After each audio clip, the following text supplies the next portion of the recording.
ദാഹിച്ചിരിക്കുന്നവർക്ക് ഏറ്റവും അത്യാവശ്യമായി വേണ്ടത് ദാഹം തീർക്കാൻ അല്പം വെള്ളമാണ്.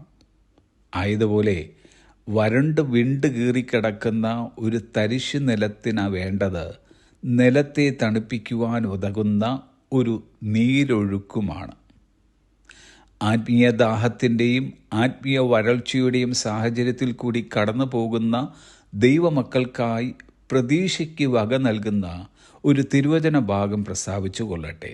യെശയ്യാപ്രവചനം 44 3 വാക്യം, എൻ്റെ ദാസനും ഞാൻ തെരഞ്ഞെടുത്തിരിക്കുന്നവനുമായ യാക്കോബേ, നിന്നെ ഉരുവാക്കിയവനും ഗർഭത്തിൽ നിന്നെ നിർമ്മിച്ചവനും നിന്നെ സഹായിച്ചവനുമായ യഹോവ ഇപ്രകാരം അരുളി ചെയ്യുന്നു: ദാഹിച്ചിരിക്കുന്നിടത്ത് ഞാൻ വെള്ളവും വരണ്ട നിലത്ത് നീരൊഴുക്കുകളും പകരും. നിന്റെ സന്തതിമേൽ എൻ്റെ ആത്മാവിനെയും നിന്റെ സന്താനത്തിന്മേൽ എൻ്റെ അനുഗ്രഹത്തെയും പകരും.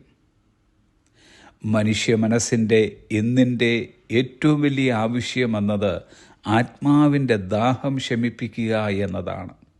കാരണം ദേശവും ചുറ്റുപാടും വരണ്ട അവസ്ഥയിൽ കൂടി കടന്നു പോകുന്നു. എവിടെയും വരൾച്ച, ഒന്നിനും ഉന്മേഷമോ തീഷ്ണതയോ ഇല്ല. ഇങ്ങനെയൊക്കെ ജീവിക്കുന്നു എന്ന് വരുത്തി തീർക്കുന്നു. എന്നാൽ നമ്മുടെ ആരുടെയും ആത്മാവ് ദാഹം ശമിപ്പിക്കുവാൻ കഴിയാതെ നശിപ്പിച്ച് കളവാൻ നമ്മുടെ ദൈവം ഇഷ്ടപ്പെടുന്നില്ല.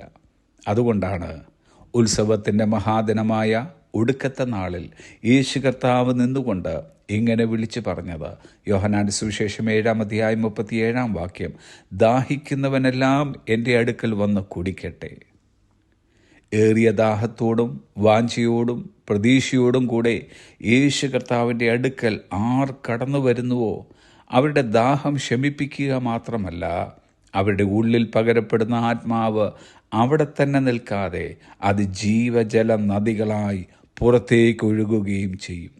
ഇങ്ങനെ പുറത്തേക്കൊഴുകുന്ന നദികൾ വരണ്ട നിലത്തെ നനയ്ക്കുന്ന നീരൊഴുക്കായി മാറുന്നു. യോവേൽ പ്രവാചകൻ മുഖാന്തരം അരുളി ചെയ്തതും പത്രോസ് അപ്പോസ്തലൻ ആവർത്തിച്ച് പറഞ്ഞതും അത്രേ. അപ്പോസ്തലപ്രവൃത്തികൾ 2:17 വാക്യം, അന്ത്യകാലത്ത് ഞാൻ സകല ജഡത്തിന്മേലും എൻ്റെ ആത്മാവിനെ പകരും. നിങ്ങളുടെ പുത്രന്മാരും പുത്രിമാരും പ്രവചിക്കും. നിങ്ങളുടെ യൗവനക്കാർ ദർശനങ്ങൾ ദർശിക്കും. നിങ്ങളുടെ വൃദ്ധന്മാർ സ്വപ്നങ്ങൾ കാണും. എൻ്റെ ദാസന്മാരുടെ മേലും ദാസിമാരുടെ മേലും കൂടെ ഞാൻ ആ നാളുകളിൽ എൻ്റെ ആത്മാവിനെ പകരും. ആത്മാവിനെ തന്ന് നമ്മുടെ ദാഹം തീർക്കുവാനും നമ്മളെ വരണ്ട അവസ്ഥയുടെ സ്ഥിതി മാറ്റി അനുഗ്രഹത്തെ പകരുവാനും സർവശക്തനാം ദൈവം ഇന്ന് തയ്യാറായി നിൽക്കുന്നു. കർത്താവിനോട് ചോദിച്ചു കൊള്ളുക, ആത്മാവിനെ പ്രാപിക്കുക.